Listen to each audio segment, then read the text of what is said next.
Kuasa hukum penyanyi Rosa, Muhammad Wardaya menegaskan bahwa kliennya siap menjadi saksi dalam sidang kasus penipuan DNA Pro Academy apabila diperlukan.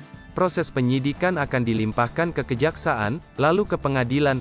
Kalau memang diperlukan, tentunya Ibu Rosa bersedia jadi saksi di pengadilan, ucap Wardaya di Kebayoran Baru, Jakarta Selatan, Selasa, tanggal 26 April tahun 2022. Kendati demikian, Wardaya berharap pihak berwenang bisa memilih dengan teliti karena kliennya telah memberikan keterangan kepada penyidik saat diperiksa sebagai saksi. Semoga nanti sudah dipilah-pilah, karena kan Ibu Rosa juga sudah memberikan keterangan, kata Wardaya. Rosa kemudian menjelaskan mengenai keterkaitannya dengan kasus penipuan berkedok DNA Pro Academy sehingga harus menjalani pemeriksaan sebagai saksi. Pelantun Tegar ini mengakui bahwa sempat hadir sebagai penyanyi untuk menghibur di salah satu acara DNA Pro Academy yang digelar di Bali, pada Desember tahun 2021.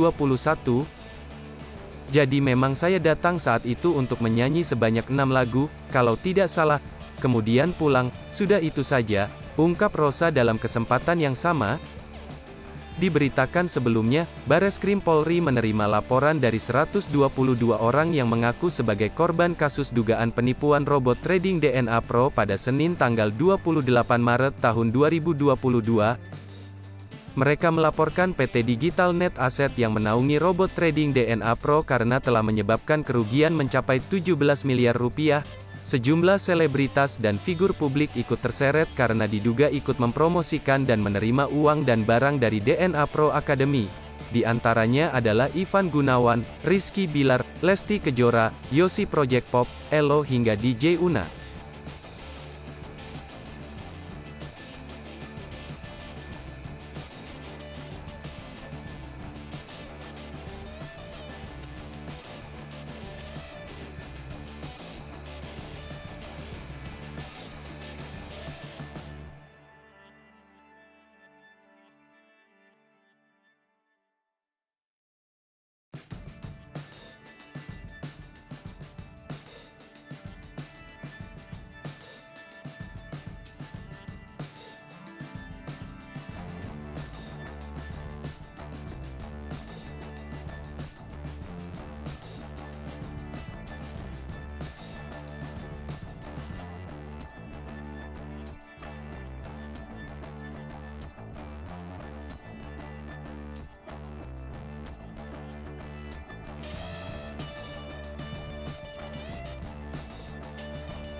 Sasri Popo TV, jangan lupa komen, like, dan subscribe.